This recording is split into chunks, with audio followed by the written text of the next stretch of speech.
My mother spent $119 million on my sister's wedding. Private jets, celebrity performers, a week-long celebration in Aspen. The kind of wedding people saw in magazines. Meanwhile, I wasn't even invited to sit at the family table. I was treated like an outsider at my own father's memorial year. But on the final night of the wedding, a lawyer arrived carrying a locked briefcase. Inside was my father's hidden will. A will nobody knew existed. Not my mother. Not my sister. Not even the attorneys handling his estate. Within an hour, the music stopped. The guests stopped celebrating. And the people who spent years pretending I didn't matter suddenly realized Dad had been planning his final move all along. My name is Claire Harrison. I am 39 years old, and I live in Portland, Oregon, USA.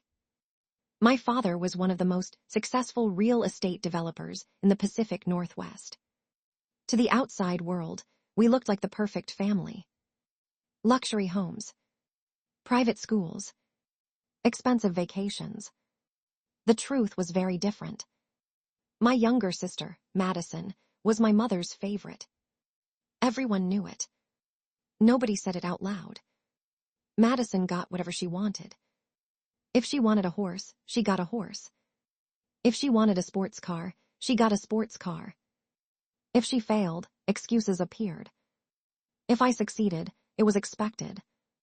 By the time I was 18, I understood exactly where I stood in the family hierarchy. Unlike Madison, I left home early. I earned scholarships, built my own career, started a successful architecture firm. I loved my father, but our relationship became complicated. Not because of me. Because my mother constantly created distance. Family events were always centered around Madison. Her achievements, her relationships, her dreams. I learned to stop expecting fairness. Then Dad passed away unexpectedly. The loss devastated me.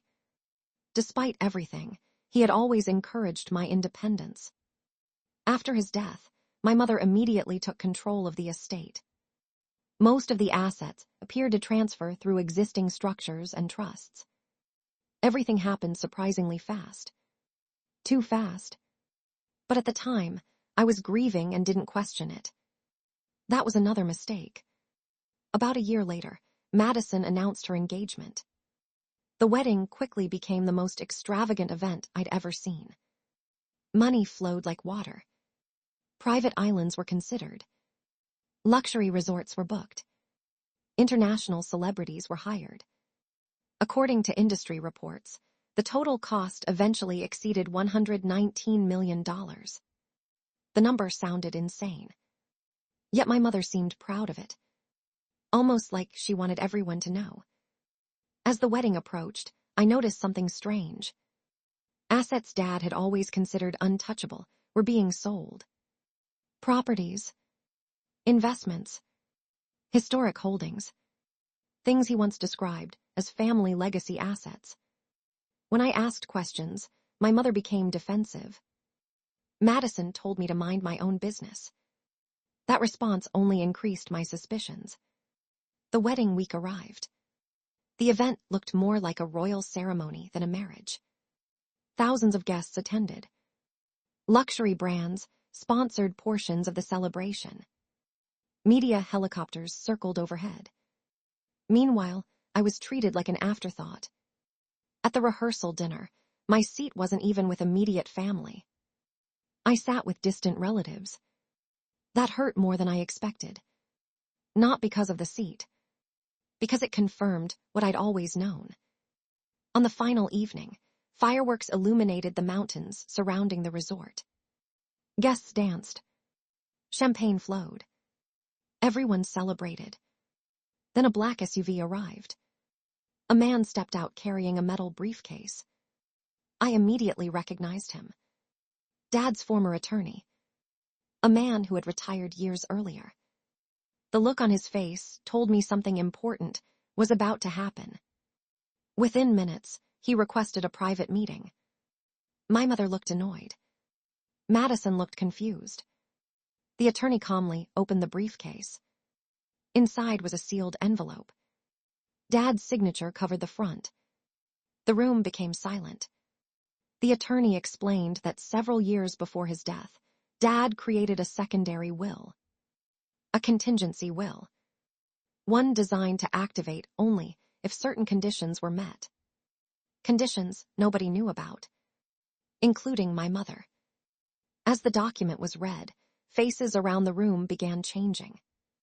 Dad had anticipated potential misuse of family assets after his death. Specifically, he expressed concern that family wealth could be concentrated on one child while excluding another. My mother's confidence immediately disappeared. Madison stopped smiling. Then came the clause that changed everything. Dad had secretly transferred significant holdings into a protected structure years before his death. Those assets were never included in the estate process because they were controlled separately. And the primary beneficiary? Me. Not Madison. Not my mother. Me. The room exploded with questions. The attorney continued reading. Dad explained his reasoning in a handwritten letter attached to the will. He wrote that fairness and equality mattered more than appearances. He wrote that one daughter had always been rewarded regardless of effort, while the other had built her own success despite constant obstacles. For the first time in my life, I felt seen. Then came the final revelation. Many of the assets sold to fund the wedding had violated restrictions contained in Dad's contingency plan. The result triggered automatic legal consequences. Several transactions were frozen pending review. Additional distributions were suspended. And millions of dollars that were expected to flow elsewhere suddenly stopped. The celebration ended almost immediately. Guests began leaving. The music stopped. The fireworks no longer mattered. All anyone could discuss was the hidden will. For years, my mother believed she controlled every piece of Dad's legacy. In reality, Dad had quietly built safeguards she never knew existed. Months later, the legal matters were resolved.